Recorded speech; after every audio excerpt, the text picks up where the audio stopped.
coming nearly all the way from Cambridge to be with us. So it's lovely to have you here.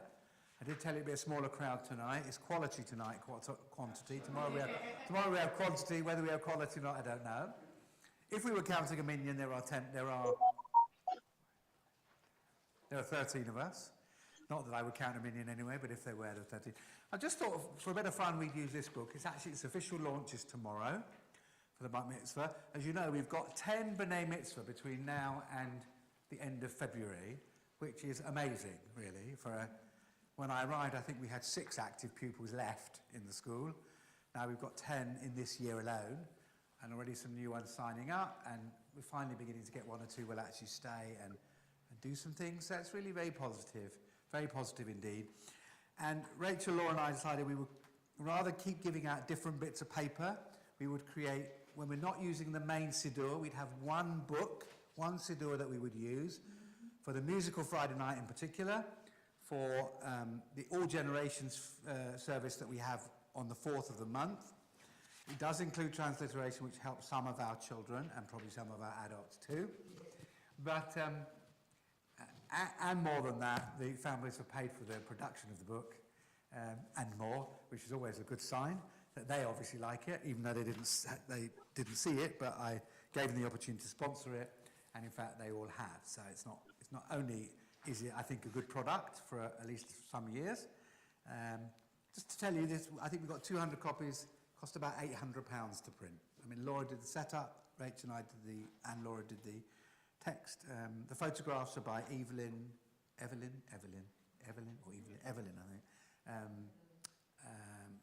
we credit her on the back. And you can see it's very Southgate. We wanted to make it very Southgatey, right? I'm very proud to be the rabbi here in Southgate, so you'll see all the way through, a lot of the images are obviously Southgate of one description or another. That's good. They include the rabbi, the cantor, some of our children, and some of our windows and sights from the synagogue. So I'm very proud of this little book, and Emma and I are going to lead you through it together. And we'll start with Shalom Aleichem on page 4.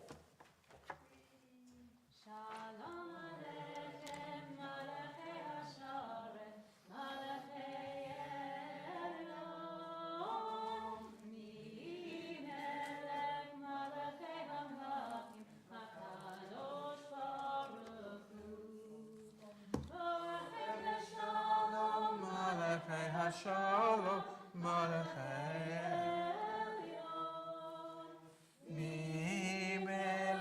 Malachei HaMelachim HaKadosh Baruch Hu Ile Shalom Malachei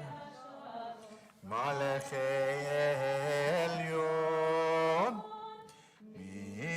Melech Malachei HaMelachim HaKadosh Baruch Hu Shalom Malachei HaShalom Malachei Elyon Melech Malachei HaMelachim HaKadosh Baruch Hu. Of course, we will light the candles, and you will have to go back a page for that. I wanted to... No, you won't. Page 6. Thank you.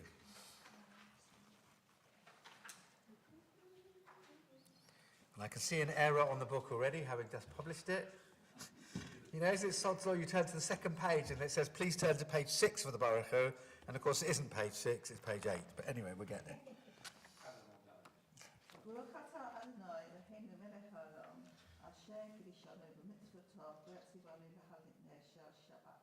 Amen. And whilst we're on the famous page 6, Yehuda Halevi was a very famous from the school of the Jewish Spanish poets, and this has been translated by the student rabbi who is of Spanish origin, who proofread the transliteration for us. It's in the middle of page 6. The day of rest, there's no forgetting its memory like a soothing scent. In it, the dove has found contentment, and there rest those whose strength is spent.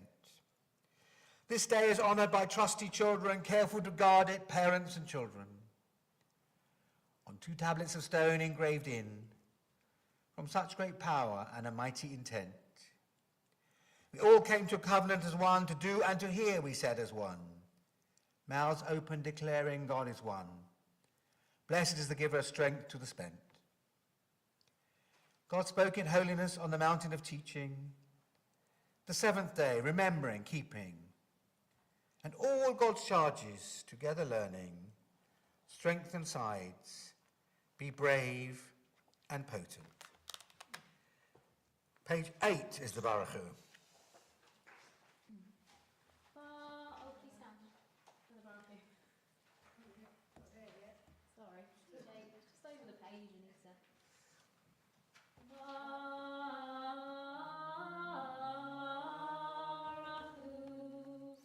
En Adonai,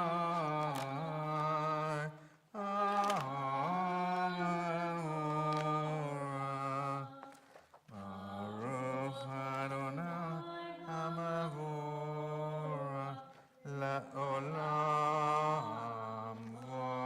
Va'ed. Let us be seated. We praise you, eternal one, our God, for all we see around us, towns and villages, factories and farms, flowers and trees, sea and sky.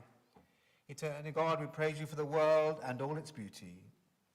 For the love you show us by every day by giving us laws and commandments to teach us how to live. Eternal God, we thank you for parents and teachers who make us understand your laws. For family and friends, brothers and sisters, cousins and neighbours. Eternal God, we thank you for friendship, warmth and love. Help us to learn to look after your world, for ourselves and those who will come after it.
Baruch atah Adonai Yotzeh Ha'marot. We praise you, O God, creator of light. This is not in your books. You can join me when you know it. Ahavat olam Beit Yisrael Amcha ahavta Amcha ahavta Torah u'mitzvot Chukim u'mishpatim Otanu lemareta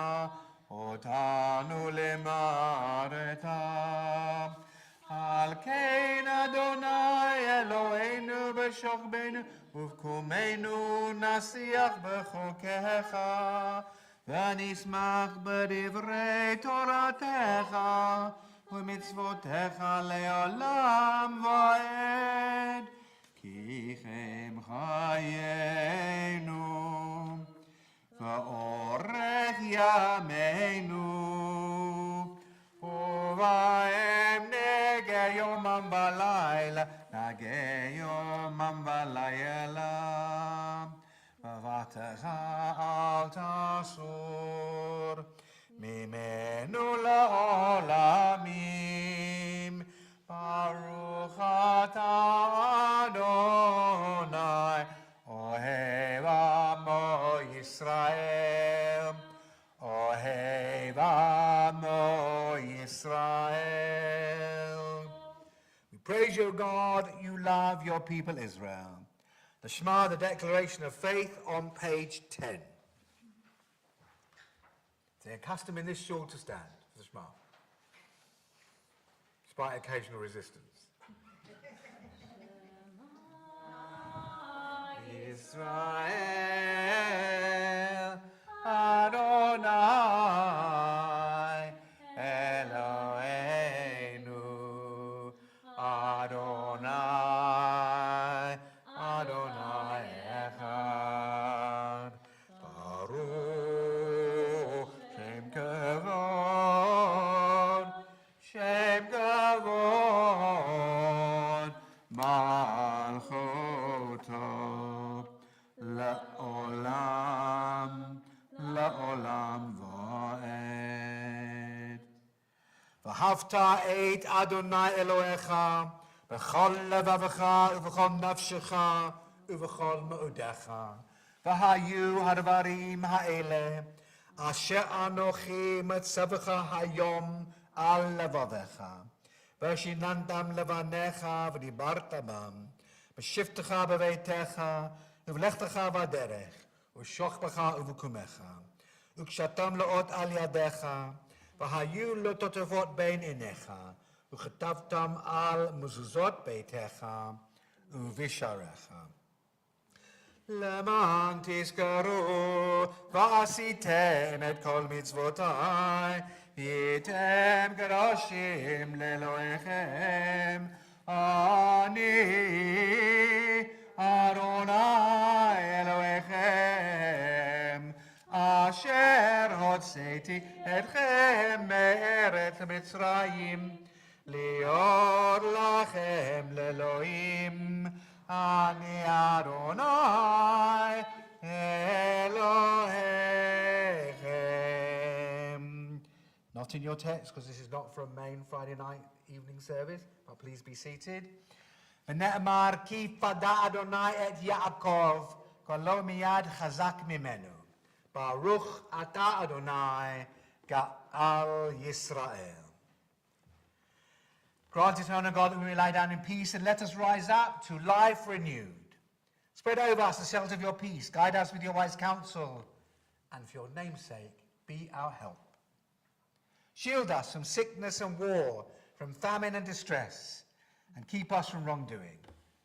Shelter us in the shadow of your wings, for you are our guardian and deliverer, a gracious and merciful God. Guard our going out and our coming in, that now and always we may have life and peace. Baruch atah Adonai, haporei sukat shalom aleinu v'al kol yoshvei tevel. We praise you, God. May your sheltering peace is on us and all who dwell on earth. Amidah, page 12, the standing prayer. Page 12.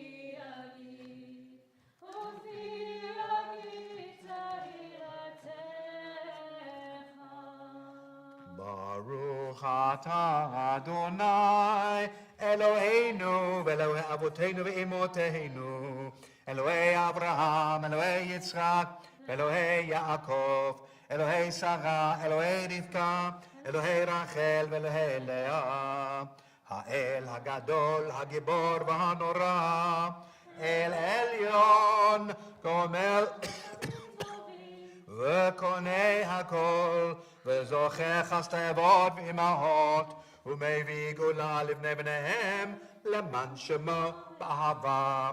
מלך עוזר ומושיע ומגן, ברוך אתה אדוני, בעזרת שרה. אתה גיבור לעולם אדוני, מחיי מתים אתה רב להושיע. משיב הרוח ומוריד הגשם, מזריח השמש ומוריד הטל, מכלכל חיים בחסד, מחיי מתים ברחמים רבים. סומך נופלים ורופא חולים, ומתיר אסורים, ומקיים אמונתו לשני עפו. מי כמוך בעל גבורות, מלך ממית ומחיה ומצמיח ישועה, ונאמן אתה לחיות מתים. ברוך אתה אדוני מחיי המתים. אתה קדוש שמך קדוש, להלל יום חלוש סלע. ברוך אתה אדוני האל הקדוש. Let us be seated, and on page 14 you can choose which song. Do we fancy a round of My Fair York, or do we fancy a Yissifu? What do we want to do, people? Okay, let's do a My Affair. And should we do a round? Yeah. Okay, we'll do it all together one time and then we'll split. No, we No, cut it's all straight right. through K, because she's in the number 5, We'll she's in all the sing 3 seat. together to start with, okay? Ready? Maya Hayom, Shabbat Shalom. Maya Hayom, Shabbat Shalom. Shabbat, Shabbat Shalom. Shabbat, Shabbat Shalom. Shabbat, Shabbat Shalom. Shabbat Shalom. Huh? Yeah, well, I was metronoming up here. Okay, shall we try? I'll do first. Yeah, splitting. Kate, I'm afraid you're in half. You can go with either side or both. My little group is here. You ready? You're with me. I'm not very good at this round, so I apologise. Maya Hayom, Shabbat Shalom. Maya Hayom, Shabbat Shalom. Shabbat, Shabbat Shalom. Shabbat, Shabbat Shalom. Shabbat, Shabbat Shalom. Shabbat Shalom. One more time. Maya Hayom. Shabbat Shalom. Maya Hayom. Say again. Shabbat, Shabbat Shalom. Shabbat, Shabbat Shalom. Shabbat, Shabbat Shalom. Shabbat Shalom. Excellent, thanks for being good sports. And now, we're going to do something entirely different. I want us, first of all, to reflect on prayer, liturgy, and service experience, and remind ourselves that some of it is set in a very ordered manner. So virtually every prayer book until the modern progressive prayer books from about the 10th century followed a basic order. So that was the structure. But the rabbis had an idea that prayer could be both what was called keva and kavanah. Keva, ordered, kavanah, arises from your spirit. So you can't have an order of things that arise from your spirit. Your spirit takes you to places.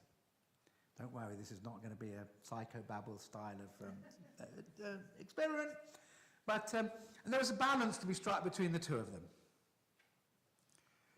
And what I thought we would do this evening is we have one copy of the theme, and you're going to read it to all of us. And nobody has to participate, so if you don't want to, that's absolutely fine. I'm going to give the book and the theme to the first person. They'll go a certain distance. Where it's in italics and hard print, I suggest that one of you does it the hard print and the one next to you does italics, and we'll see how it goes. The special theme this week is quite a nice little theme. It's very, some ways, unchallenging. It's called Torah. And it's on page 329, but you don't need a copy because I don't really want you to be reading, I want you to be listening. All right? Because tomorrow, what text appears in tomorrow's Torah portion? If I tell you we've sung it already tonight, it'll give you a clue. The Shema. Okay? Shema Yisrael Adonai Eloheinu Adonai Echad is in Deuteronomy 5 or 6, 5 I think. And not only will our Bat Mitzvah student read it tomorrow, but it affirms the capacity that one of our capacities we need to be attuned to is hearing prayer, or hearing God's voice, or having an experience, which is about more than what we are doing, simply what we are doing. So anybody can start. There's a very nice paragraph, midrash, about the giving of the Torah to begin with. I think Mark will start. And then it goes italic, so if you want to do the italicized bit, there we are. When God gave, so nobody can hear me now on Zoom. Well, they thought we were outside because it's too hot. Go on. Well, No, we'll pass that along.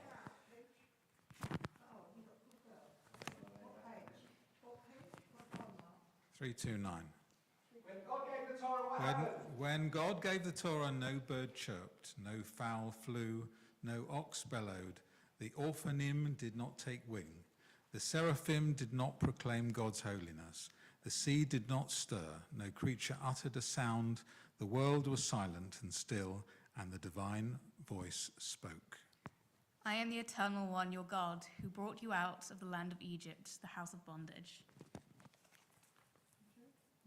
That read. The Torah was given openly and publicly in no man's land, so that anyone who wished might come and accept it.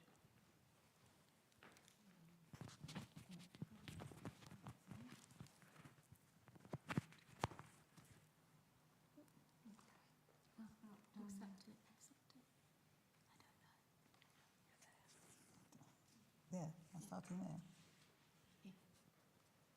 The divine voice, as it issued forth, split into 70 voices in the 70 language that all the nations should understand. It came to every Israelite according to his or her capacity to understand. Old and young, children and their babies, all according to their capacity to understand.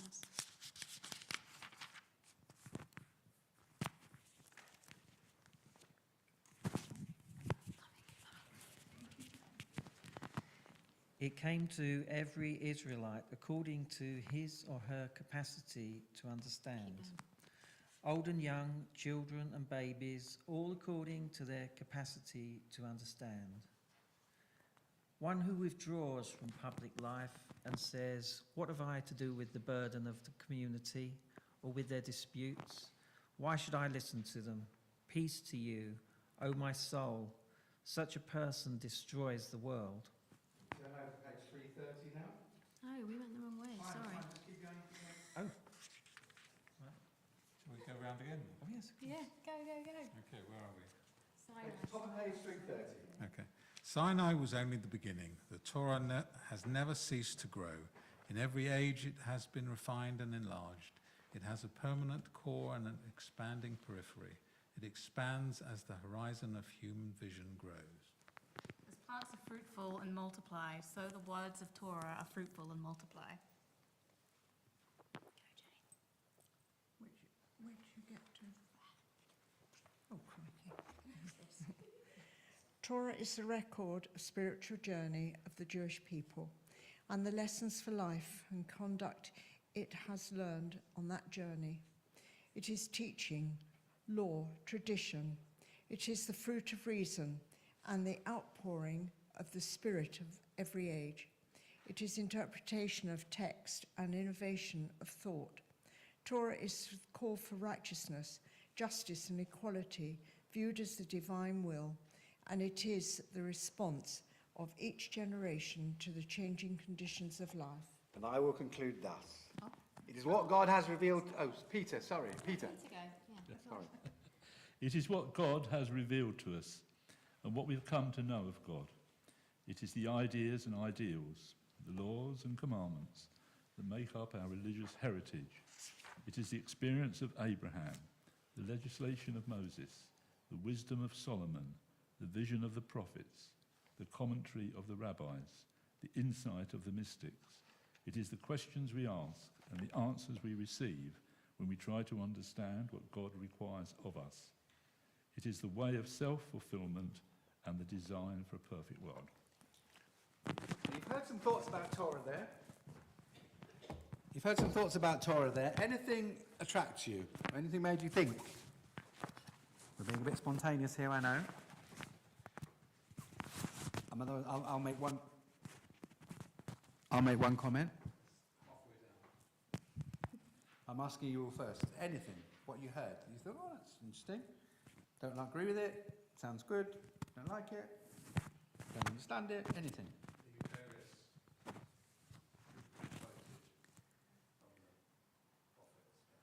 Yeah. So there's a chain of tradition, good, which begins with Torah, doesn't end with Torah. Even the Orthodox accept that, of course, but they try and package it as though somehow it was all given at the same time in such a bizarre way that doesn't make sense, but that's how, in our terms of modern scholarship. I want to draw, anybody else? It's evolving, good. All of which we know, that's what progressive Judaism is about. That the Torah is our beginning, not our end.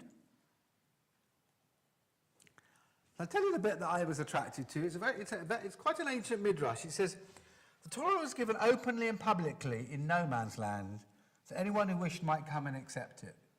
Yeah? There is this dilemma, isn't there, that we're somehow the chosen people, whatever that concept means, the chosen people. And that, by the way, has been used against us by people who say, you know, you're so arrogant, why are you chosen, why am I not chosen, why are my people not chosen, what are you telling us? Of course, that was not the sense.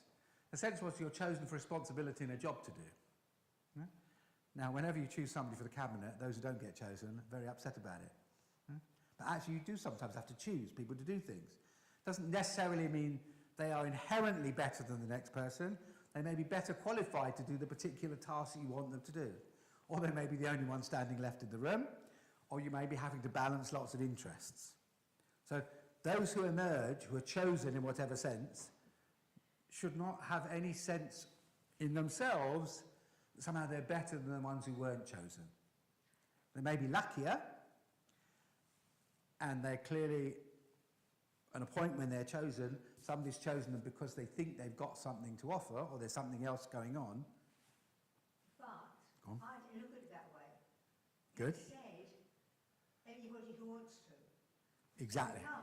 Exactly. When you come to it, it's not asking anything. You've got to choose. Well, so that's the old poem. Did God choose us or did we choose God? You remember that poem? So the concept of chosenness, which has been controversial in religious circles, this midrash makes very clear. Why is the Torah, why was the Torah not given, logic, let's think about this logic. Why was the Torah not given in Canaan? That would have been great, wouldn't it? That's our promised land. That's the place we get our constitution. That would have been the logical place. No, says the midrash. It's given in the middle of a desert. Because the desert is the one place that even the wandering Bedouins don't claim as their own. They traverse it, backwards and forwards, but by tradition, the desert belongs to nobody. And rather beautifully, the Midrash says God chooses what we would call in a non-war sense, no man's land, for the very reason you've just suggested, that the Torah was available to anybody who wanted it, number one. And number two, it says, it's hinted at in the second midrash, not very well explained, that not only that, God actually revealed the Ten Commandments in 70 different languages. They thought there were only 70 languages in the world. We know there are lots more. But the rabbis draw up a picture that the Torah the Ten Commandments in particular, which is this core, a substance Torah, was given in 70 languages, put on the high roads. So any people could have taken it up. But in the end, the Hebrew-speaking people took it up. And finally, I'll share with you my favourite midrash, and then we'll conclude. You remember the story, I'm sure I shared it with you many times, of God hawking the Ten Commandments around to different peoples. It's a very famous midrash. I'm sure you know it well. Actually, there's two I want to tell you. One is, and this is an interpretation of a Hebrew word, it says that when the Ten Commandments were given, the Israelites, it said, camped tachat hahar. Tachat can literally mean underneath. Right? Literally underneath. That's what it means, underneath. So the rabbi said, well, what does it mean to say that the people were underneath the mountain? Well, we know what it means in common sense view, doesn't it? It means, it has to mean a metaphor at the slopes of the mountain. That's what it means. So you imagine, you're standing at the bottom of a mountain, what you see is everything above you. You think you're underneath the mountain. You're not literally underneath the mountain, but you're pretty close. And there's a very famous relation. When God gave the Ten Commandments, thinking about choice here, God said to the Israelites, here's Moses, here's the Ten Commandments, here's the mountain. I'm turning the mountain upside down. So you really are tachat, the mountain. So the point of the mountain is now where you're standing, and the big mountain is definitely on top of you then. And if you don't accept the Ten Commandments, I'm going to drop the mountain. So there wasn't a lot of choice. In other words, the rabbis are struggling with what does it mean to say we're chosen? Who does the choosing? How does the choosing happen? Why do other people not get chosen? These were difficult concepts. And generally, But you see, that goes back, well, that's the point. Why were other people chosen? Other people chose not to. Precisely. But the thing about Midrash is it's very playful. It explores ideas. The difference between halakha and agadah, halakha is a legal decision. Give you the two famous cases. Is this chicken kosher for my family to eat tonight? Right? The housewife or house husband these days who brings that chicken to the rabbis wants to know whether the chicken is kosher. Yes or no? Can I take it home and cook it for my family tonight? They do not want to debate about whether the chicken came before the egg or the egg came before the chicken. Right? That's the difference between halakha and agadah. Halakha, yes, you can eat this chicken, it's kosher, or no, you can't, it ain't kosher.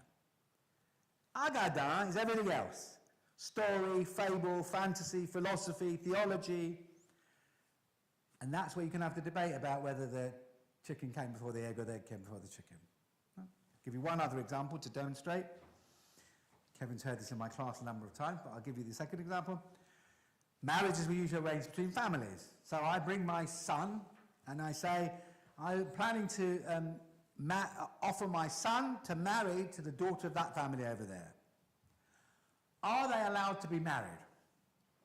Halakhic question. Is there any reason why it bars them from marriage? Are they related?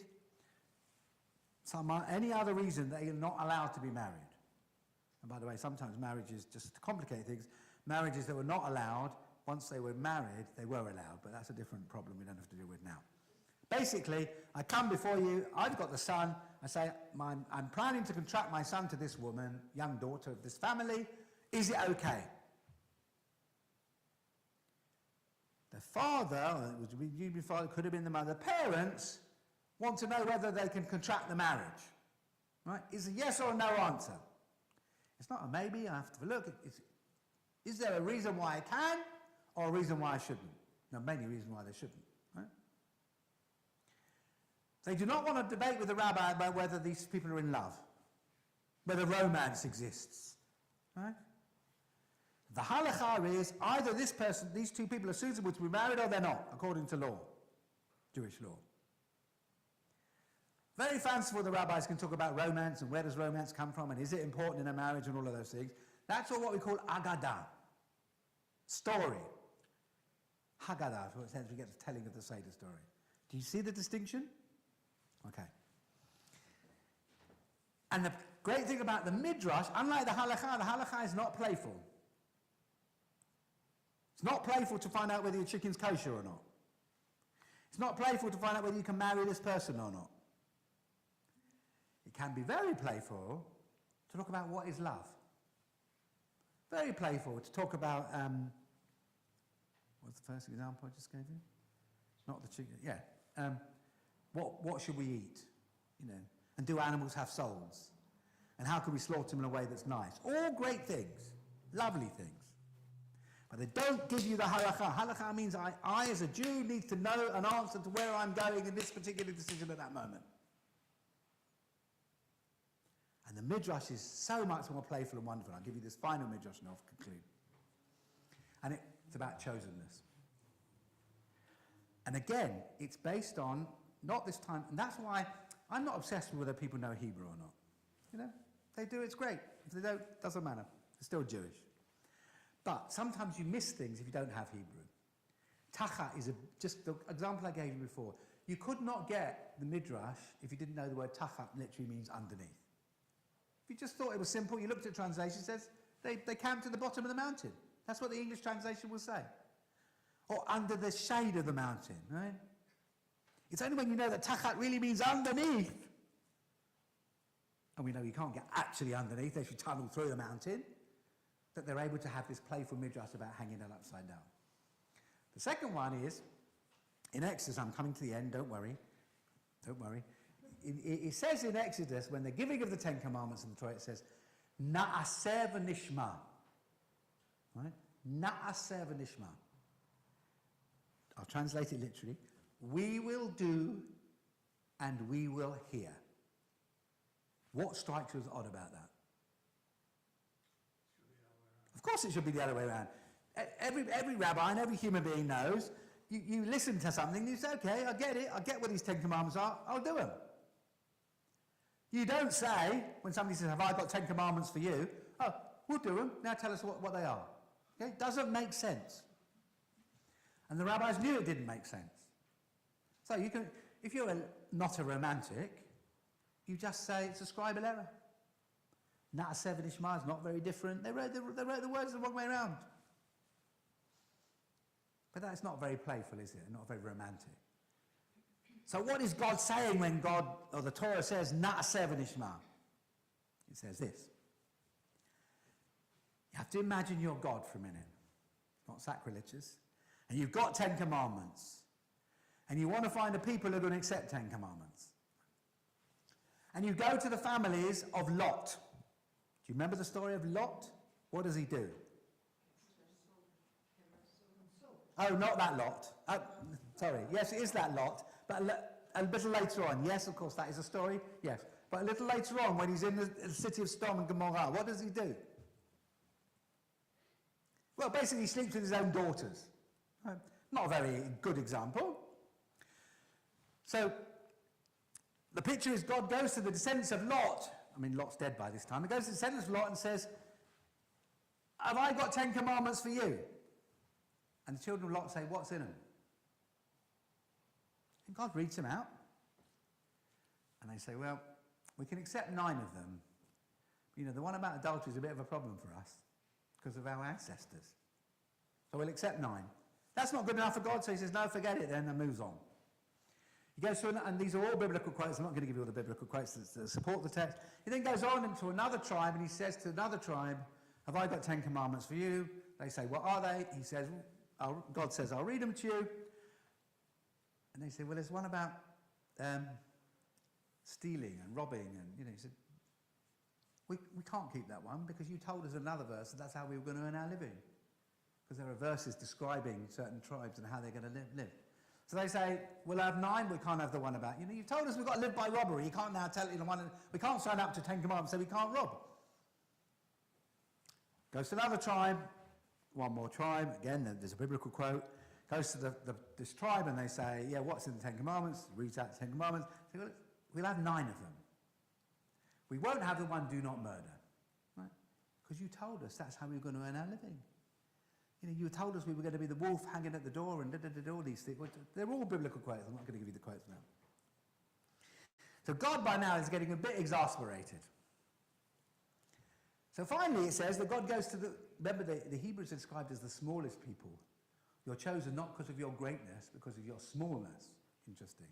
Only the merits of your ancestor, but nothing to do with you guys who are actually doing it. Remember who the Israelites were who received the 10 Commandments. They were ex-slaves, they were whingers, they were criminals, they were all sorts of people, hangers-on. They weren't a great choice for God. God goes to the Israelites and says, have I got 10 commandments for you? And they say, Na'aseh v'nishma. We'll do them, now tell us what's in them. Right? Na'aseh v'nishma. All the other people had said, logically, as you said, tell us what's in them, we'll decide whether we're going to do them. The only people who were either stupid enough or faithful enough, depends how you read the text, to say, we'll take them all. We'll take them as a package. Now, if you're a surveyor doing contracts, or in finance, or in any of these other things, you should always read the small print first, right? You don't sign a contract and then you don't sign the contract and now say what's in it. Right? So it isn't a very good business model. But it's a very good other model when you're thinking about what faith is about. Because faith is not about knowing everything there is to know before you say yes. Because at some point there's a leap of faith where you say, I accept what I'm going to accept, whatever that is, not on the basis that I know everything and that I'm clear what every dotted dot and cross a T, I know what it is. It's a wonderful, wonderful midrash. It's the rabbis that they're most playful, they're most dynamic in a way, and they're most, halakha is primarily tedious, a lot of it. We had one, Kevin and I were studying in the Talmud the other day. You know that on Shabbat, and I will finish with this, on Shabbat, you've got a public domain and a private domain. You can't go between one and the other. So what happens if you, or your camel, by the way, applies to camels too, you're outside in the public domain, but in somebody's private garden, in their private domain, is a water trough. And you're thirsty. And you lean over to drink, or your camel leans over to drink. Is it a breach of the public and private domain? And so we saw, if you can get the majority of your body over, it's okay. So if you can literally hang over the wall, so just got your feet on the outside, and everything else is inside, it's probably kosher. If, however, you can't get all the way in and you have to get a cup up and just put your head in, or the pump allows you to put your head in, that ain't kosher. Right? And so on and so on. So halakha, I think, can often be very tedious. Midrash is much more complicated, can be wonderful. Here endeth the lesson. Okay. We will take the Aleinu, which is on page... No, it's here. 21. Page 21.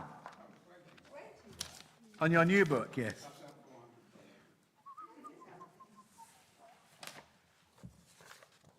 Barbara, what do I do with the outside? Oh, okay. You carry on.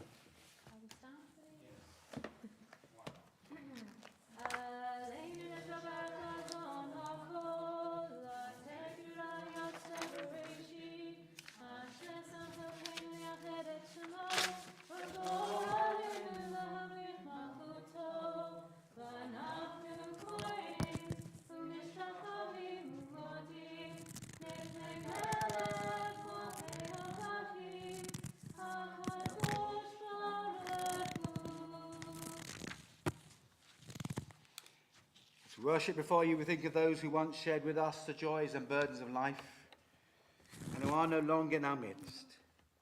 We've already, of course, mentioned Hayley, the daughter of Cynthia and Gerald Granston.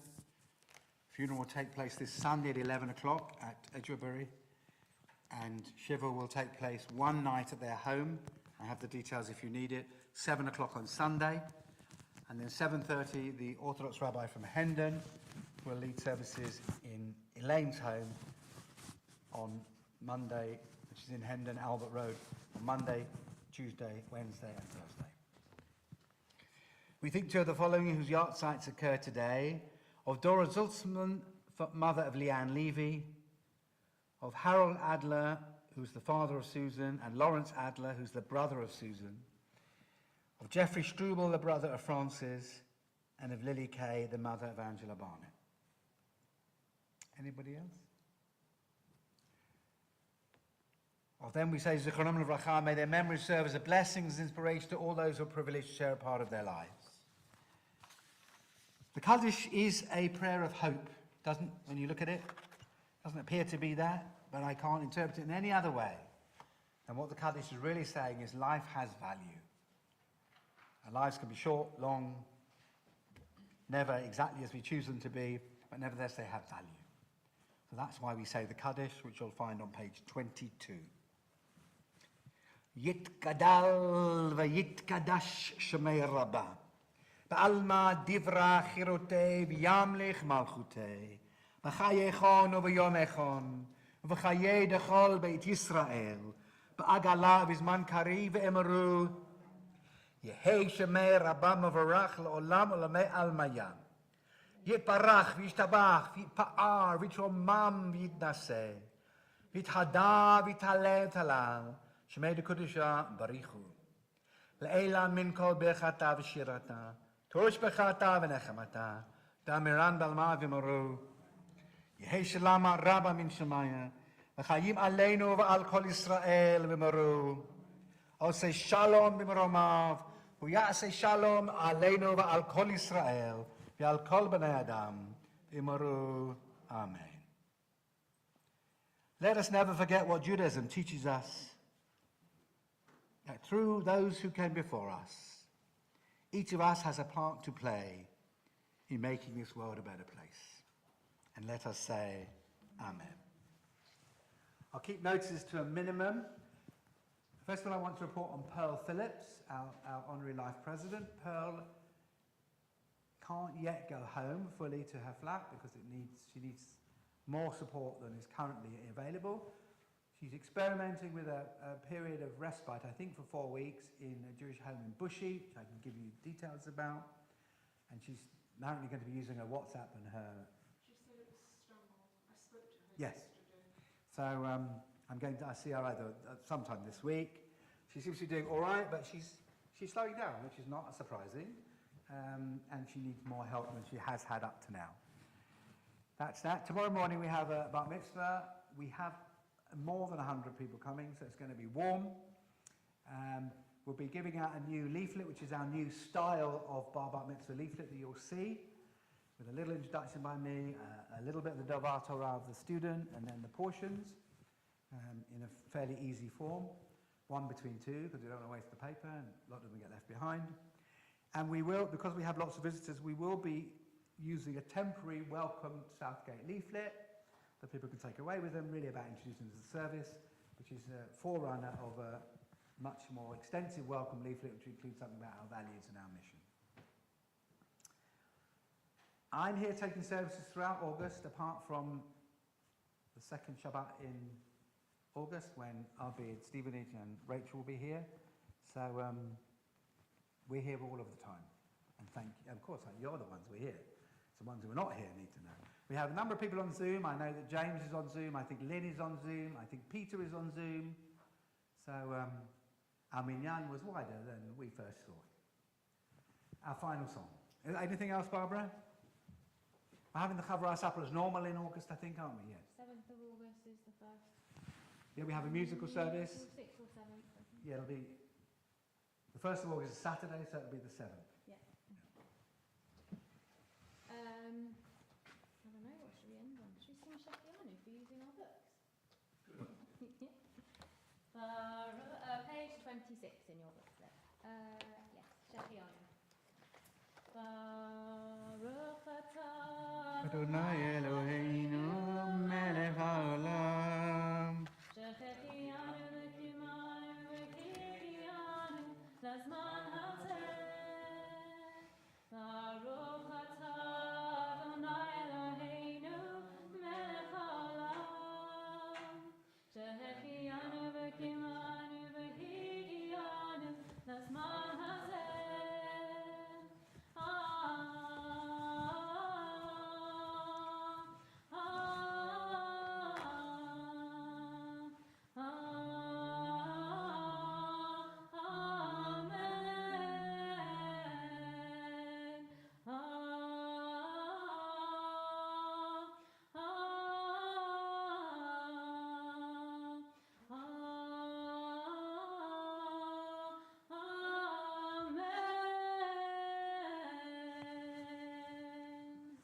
If you just look on the back page, just have a look. Not only did we have both our clergy and Laura initiating the project, but it was proofread by student rabbi whom we did pay, by Ofek whom we didn't have to pay, who's one of Israel's leading progressive rabbis.